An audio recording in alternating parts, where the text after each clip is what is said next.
الحمد لله رب العالمين والصلاة والسلام على رسول الله محمد وعلى آله وأصحابه أجمعين. اما بعد، یکی از مسائل مهمی در ماه مبارک رمضان تثبیت طلوع فجر صادق می باشه، چون روزه انسان برمیگرده به طلوع فجر صادق. یعنی ابتدای روزه انسان از طلوع فجر صادق شروع میشه و انتهاش به غروب آفتاب.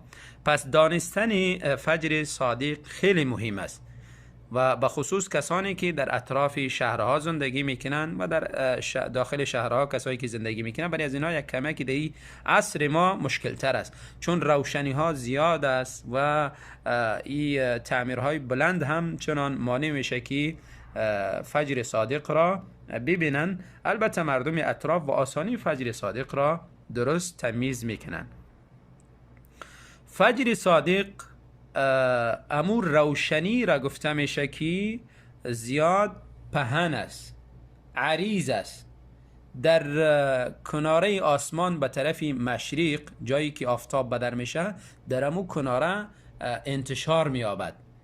در مقابل فجر صادق، فجر کاذب است که قبل از فجر صادق بیرون میشه و این نشانش است که این فجر مستطیل می باشه. در احادیث هم مستطیل یعنی عمودی، مثل ستون واری و به طرف آسمان بلند میشه و در بعضی احادیث ها در صفتش میگه که مانند دمی گرگ واری می باشه، یعنی باریک است.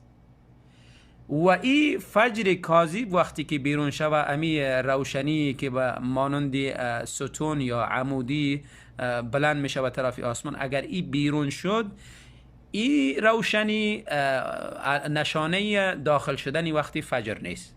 یعنی فجر کسی اگر این نشانی را بعد از این نشانی اگر نماز بخونه، نماز فجر درست نیست براش. و همچنان این نشانی بالای انسان روزه را بند نمیکنه و نباید خوردن و نوشیدن به برآمدن این روشنی بند کند. روشنی که انسان مانی خوردن و نوشیدن و همچنان جماع میکند، روشنی فجر صادق است. امو روشنی پهن است، امو که در کناره آسمان به طرف مشرق، جایی که آفتاب طلوع میکنه، تیت میشه و پنهان میشه، اینمو روشنی است. او که اگر ظاهر شد، انسان از خوردن، از نوشیدن و از جماع کردن، از همه از اینها چیزی که برش حلال بود باز میسته. در قرآن عظیم شان با واضح و صریح بیان شده، الله تعالی می فرماید: و کلوا واشربوا حتی یتبین لکم الخیط الابیض من الخیط الاسود. و شما بخورید، بنوشید تا به وقتی که واضح و روشن میشه برای شما خیط ابیض، یعنی روز، یعنی روز واضح و روشن میشه، از خیط اسود که یعنی کنایه از شب است. یعنی روز از شب واضح و روشن میشه، اما روشنی روز آشکار میشه، تیت و پم میشه و تا او وقت شما بخورید و بنوشید، اجازه دارید.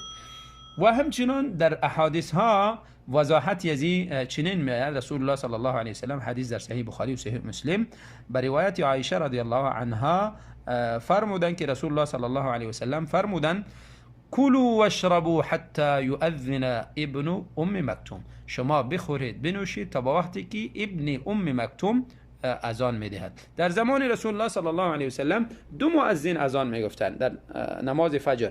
یکی بلال رضی الله عنه اذان اول میگفتن که او در شب، یعنی قبل از طلوع فجر صادق میگفتن او اذانه. وقتی که او اذان میگفت، مردم خوردن و نوشیدن ایره شروع میکردن. و اما وقتی که ابن ام مکتوم اذان میگفت، دیگه مردم خوردن و نوشیدن بس میکردن. و رسول الله صلی الله علیه وسلم فرمودن: فانه لا یؤذن حتی یطلع الفجر. به خاطری که ابن ام مکتوم اذان نمیدهد تا با وقتی که فجر طلوع نکند، فجر واضح نشود، روشن نشود. یعنی به او خاطر تا با وقتی اذان ابن مکتوم بخورید، وقتی که ابن ام مکتوم اذان گفت شما دیگر نخورید.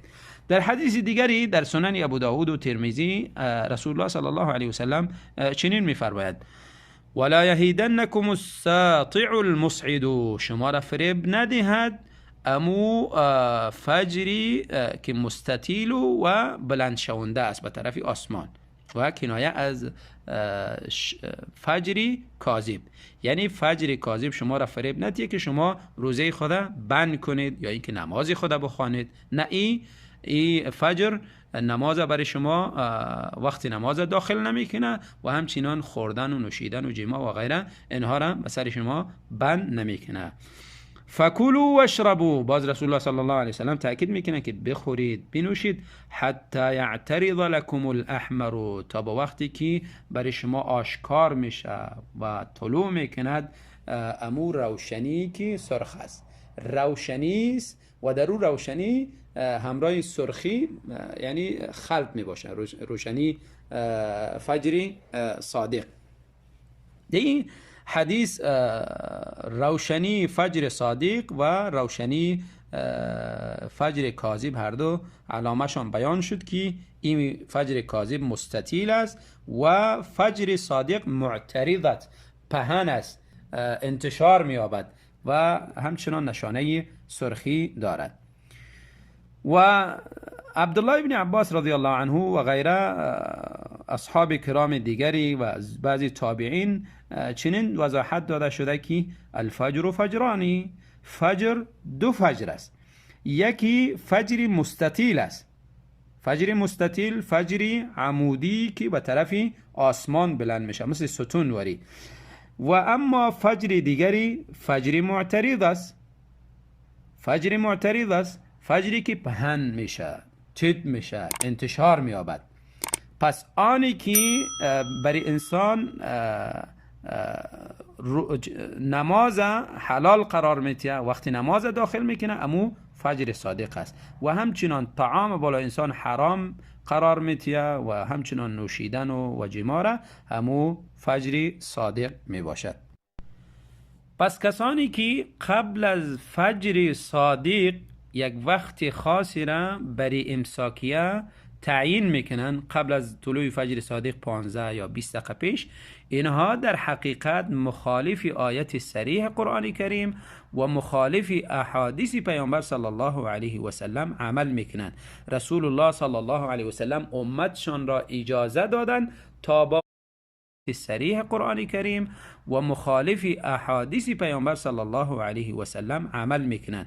رسول الله صلی الله علیه و سلم امتشان را اجازه دادن تا با وقتی طلوع فجر صادق بخورن و بنوشن و وقتی که بلال اذان ابن ام مکتوم اذان داد دیگه خوردن و نوشیدن بس کنن و صریح گفتن که ابن ام مکتوم اذان نمیدهد مگر در وقتی طلوع فجر صادق.